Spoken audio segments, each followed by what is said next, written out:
మా డైరెక్టర్ మల్లేని గోపిచంద్ గారు రావడం ఒక కళను తీసుకొచ్చింది. అలాగే రాధా మనోహర్ దాస్ గారు హరే రామ్ హరే కృష్ణ చాలా గొప్పగా ఉంది.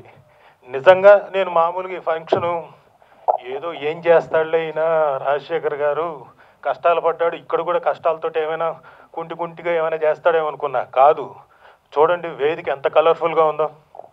సో నాకు నిజంగా ఆనందంగా ఉంది.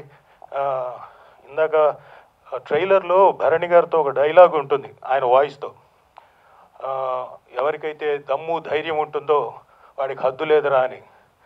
నేనేమంటానంటే ఎవరికైతే దమ్ము ధైర్యం ఉందో అతనే రాజశేఖర్ రావి అని నేను అంటాను. ఎందుకంటే చాలా కష్టాలు పడ్డాడు, ఇష్టంగా కష్టాలు పడి ఇక్కడ దాకా తీసుకొచ్చాడు. దానికి మెయిన్గా సపోర్ట్ చేసిన మా ప్రొడ్యూసర్ వీరేష్ గారు. సార్ ఒక్కసారి ముందుకు వస్తారు. సార్ వీరేష్ గారు కంగ్రాచులేషన్స్. And Rajasekhar congratulations.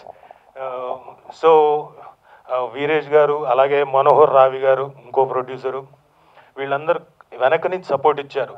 ఇంకొక మెయిన్ సపోర్ట్ ఏంటంటే ఆల్మోస్ట్ నా ఫ్యామిలీ మెంబర్ టైపు. రండి సార్, మా జగన్ గారు, అనంతపూర్ జగన్ గారు, ఆయన కూడా ఈ సినిమాకి వెనక నుంచి బోల్డంత సపోర్ట్ చేశారు. ఇంతమంది సపోర్ట్ ఉంటే మీ ముందుకి 21న చాలా ధైర్యంతో చాలా హద్దు లేదురా అనుకుంటూ మీ ముందుకు వస్తున్నాం. మంచి సినిమాని మీరు చూసి ఆదరిస్తారు నమ్మకం చాలా ఉంది.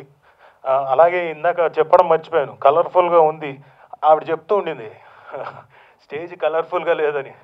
ఎస్తర్ గారు రావడంతో చాలా కలర్ఫుల్గా తయారైపోయిందండి స్టేజ్. అలాగే పర్లే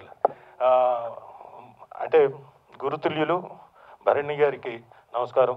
ఆయన ఉంటే ఇంకా స్టేజు ఆధ్యాత్మికత అలాగే హాస్యం రెండు మిళితమై ఉంటాయి.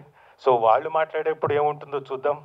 నాకు రాజశేఖర్ గారు ఇందులో మంచి పాత్ర ఇచ్చి ఎంకరేజ్ చేసినందుకు థ్యాంక్ యూ. మళ్ళీ మీ సినిమాలో చేసే అవకాశం వస్తుంది అనుకుంటున్నాను. Thank you very much.